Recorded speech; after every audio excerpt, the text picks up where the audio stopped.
आज तक आपने सुना होगा कि इब्लीस हमेशा इंसान को इबादत से गुमराह करने की कोशिश करता है, मगर आज की यह कहानी इतनी अजीब है कि इसे सुनकर आप हैरत में पड़ जाएंगे। एक शख्स अंधेरी रात में नमाज अदा करने के लिए अपने घर से निकला।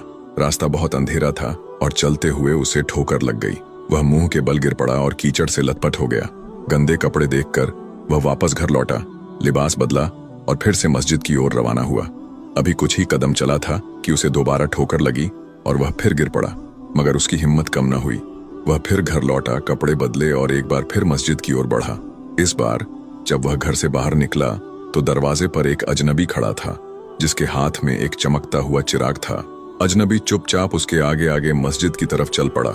चिराग की रोशनी में इस बार रास्ता साफ नजर आ रहा था और वह बिना किसी मुश्किल के मस्जिद पहुंच गया। मस्जिद के दरवाजे पर वह अजनबी ठहर गया और नमाजी अंदर चला गया। नमाज अदा करने के बाद जब वह बाहर निकला तो देखा कि वह अजनबी अभी भी खड़ा था, मानो उसे घर छोड़ने आया हो। नमाजी को अजनबी पर शक हुआ और उसने उससे पूछा, आप कौन हैं? अजनबी ने जवाब दिया, मैं इब्लीस हूँ। यह सुनकर नमाजी हैरान रह गया और बोला, शैतान मुझे मस्जिद तक कैसे छोड़ने आया? तेरा काम तो लोगों को गुमराह करना है।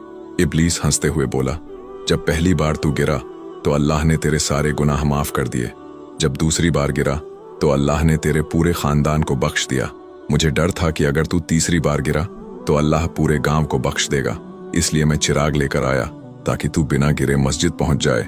यह सुनकर नमाजी की आंखों में आंसू आ गए। उसने सजदे में गिरकर अल्लाह का शुक्र अदा किया कि उसकी मेहनत और नियत को अल्लाह ने कबूल कर लिया।